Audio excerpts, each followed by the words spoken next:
My name is Lauren Hayes. I'm 33 years old, and for a long time, I believed my marriage was strong. My husband, Nathan, and I lived in a quiet town near Milwaukee. We owned a small brick house with a narrow backyard and a porch swing we rarely used. I worked from home as a website designer, while Nathan managed a local sales team. From the outside, our life looked perfect. Friends often told us, "You two are made for each other." I used to believe that. In the early years of our marriage, Nathan was attentive and affectionate. He left little notes beside my coffee mug. He remembered important dates. He made me laugh when I was stressed. But somewhere along the way, things changed. Not suddenly. Slowly. The first sign was the silence. Nathan stopped sharing stories about his day. Conversations became short and predictable. How was work? Fine. How was your day? Busy. That was usually the end of it. At first, I blamed his workload. His company was expanding, and he often seemed exhausted. I tried to help however I could. I cooked his favorite meals. I planned movie nights. I suggested weekend trips. But nothing seemed to bring us closer again. One evening, I spent nearly an hour preparing dinner. I wore a dress Nathan once said he loved and set the table with candles. When he walked through the door, he barely noticed. "Something special?" he asked while checking his phone. "I thought we could have dinner together." He nodded distractedly. "Maybe later. I have a few emails to answer." Then he disappeared into his office. I sat alone at the table, staring at the untouched plates.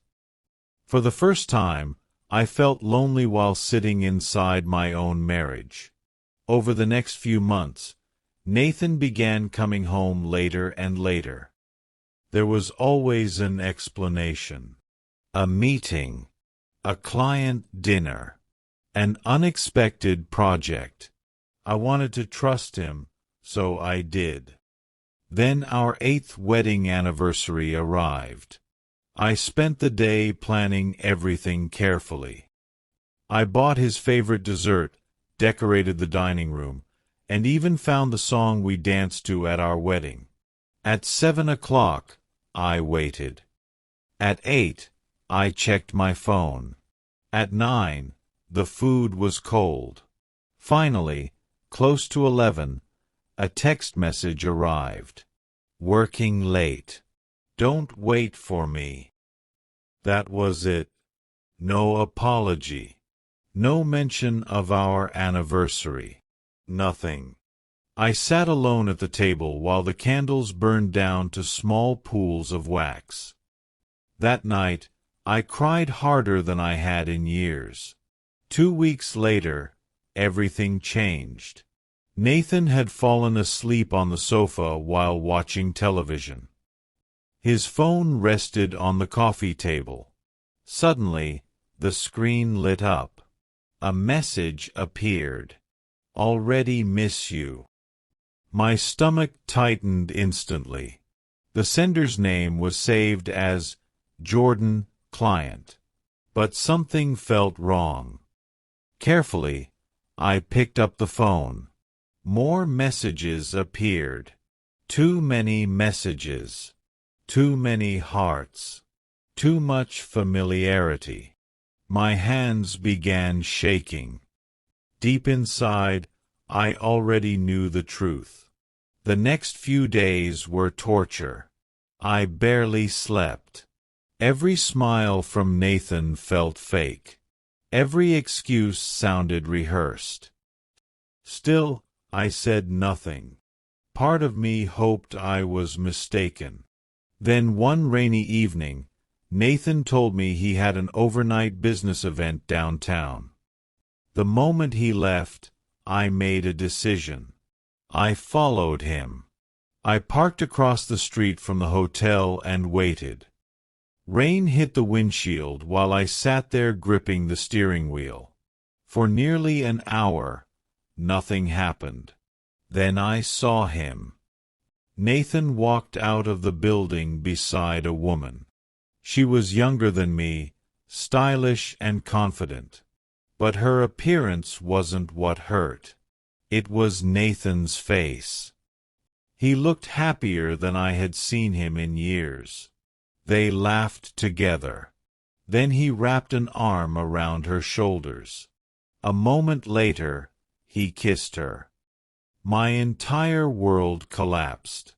I drove home in silence. The next afternoon, Nathan returned as if nothing had happened. "How was the event?"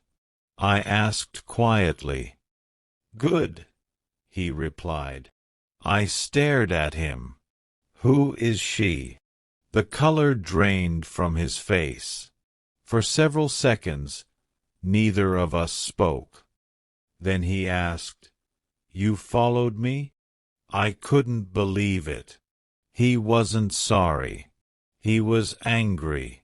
"Stop lying," I said. Finally, he sat down heavily and admitted everything. Her name was Chloe. The affair had lasted 7 months. 7 months of lies. 7 months of pretending. Tears filled my eyes. "Why?" Nathan rubbed his forehead. I wasn't happy. Those words hurt more than the cheating itself. For years, I had supported him, encouraged him, and loved him. Yet somehow, he acted as if his choices were my fault.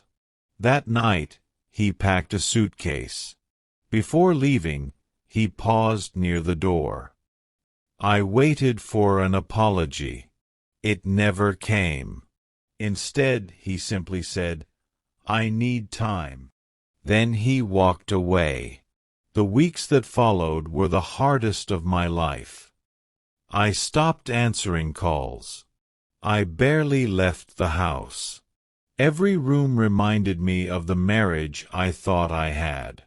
The worst part wasn't losing Nathan.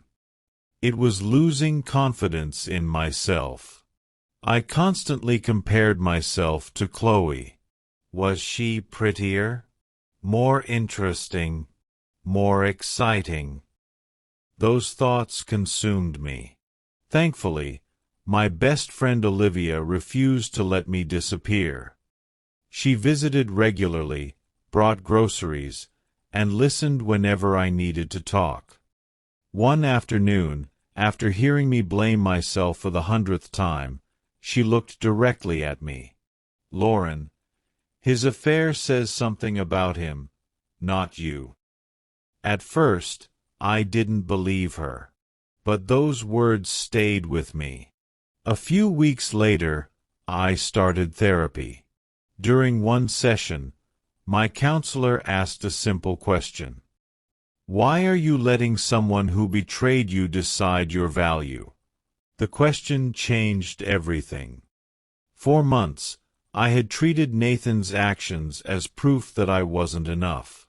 But his choices reflected his character, not mine. Slowly, I began rebuilding my life. I started exercising. I returned to hobbies I had abandoned.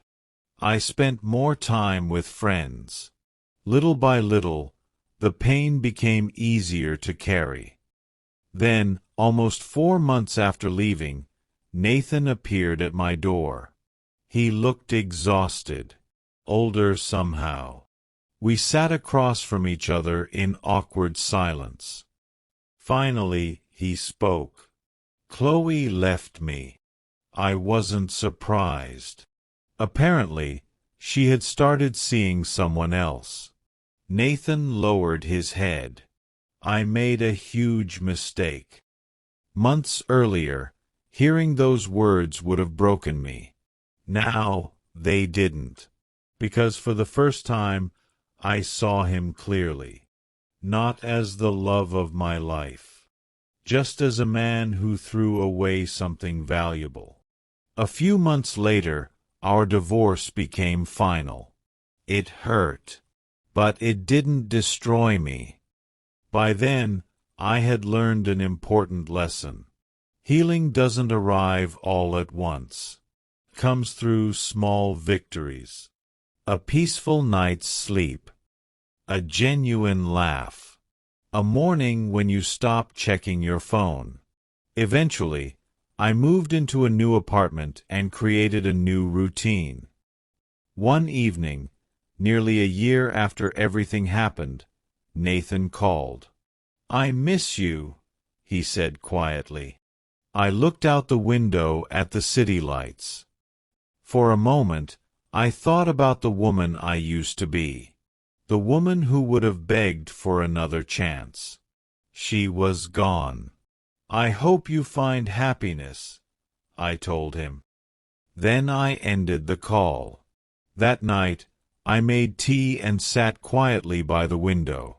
For the first time in a long time, the silence felt peaceful. My name is Lauren Hayes.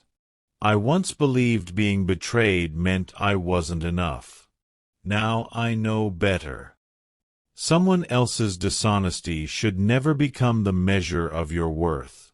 Sometimes the end of the wrong relationship becomes the beginning of a stronger life. Thanks for watching my story. I hope you enjoyed it and felt every moment of it. If you liked it, don't forget to like, share, and subscribe for more amazing stories. See you in the next video.